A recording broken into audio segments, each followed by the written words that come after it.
എല്ലാവർക്കും നമസ്കാരം. ഇന്നത്തെ കണ്ടൻറ്റ് കുറച്ച് വ്യത്യസ്തവും എന്നാൽ ചർച്ചാ വിഷയമായിട്ടുള്ളൊരു കണ്ടൻറ്റാണ്.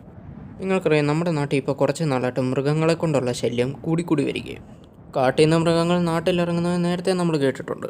എന്നാൽ അതിൻ്റെ റിപ്പോർട്ടുകൾ ഈ അടുത്ത കുറച്ച് കാലങ്ങളായിട്ട് കൂടിയിട്ടുണ്ട്. മൃഗങ്ങളെ കൊണ്ടുള്ള ഉപദ്രവവും ദിനം പ്രതി കൂടിക്കൂടി വരികയാണ്. പൂരത്തിനും കാഴ്ച ബംഗ്ലാവിനും കാട്ടിലുമൊക്കെ കണ്ടുകൊണ്ടിരുന്ന ആനയും പുലിയൊക്കെ ഇപ്പോൾ നമുക്ക് മനുഷ്യൻ്റെ കിണറ്റ് വരെ കാണാമെന്നുള്ള സാഹചര്യം വരെ എത്തി. മൃഗങ്ങൾ ഇങ്ങനെ കാട് വിട്ട് നാട്ടിലേക്ക് ഇറങ്ങുന്നതിന് എന്തായിരിക്കും ഒരു കാരണം? വനത്തിനുള്ളിൽ മാംസഭുക്കുകൾ അഥവാ കാർണിവോറസും സസ്യഭുക്കുകൾ അഥവാ ഹെർബിവോറസുമായിട്ടുള്ള ഒരുപാട് ജീവികൾ ജീവിക്കുന്നുണ്ട്. കാർണിവോറസ് ആയിട്ടുള്ള മൃഗങ്ങൾ മാംസം ഭക്ഷിച്ച് ജീവിക്കുന്നവയാണ്.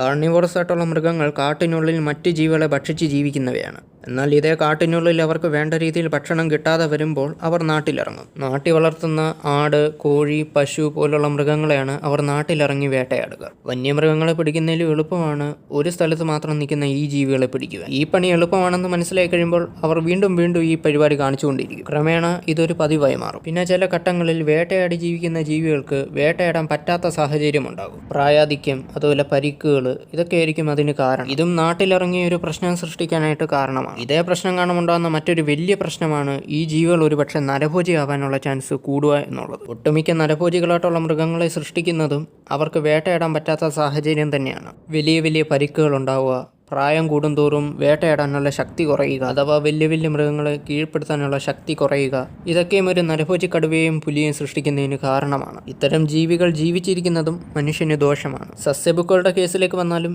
ഇതേ പ്രശ്നങ്ങൾ തന്നെ നമുക്ക് കാണാൻ സാധിക്കും. വേണ്ട രീതിയിൽ ഭക്ഷണം ലഭിക്കാത്ത അവസ്ഥ, പിന്നെ അവരുടെ പോപ്പുലേഷനിലുള്ള വർധനവ് അഥവാ അംഗസംഖ്യ വർദ്ധിക്കുക.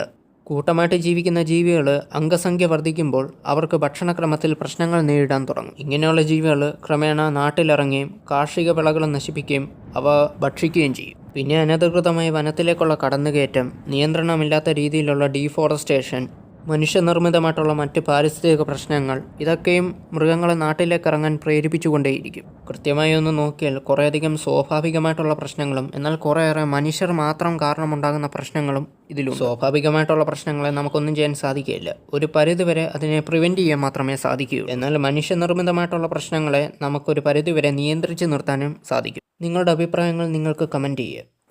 വീഡിയോ ഇഷ്ടപ്പെട്ടാൽ ലൈക്ക് ചെയ്യുക.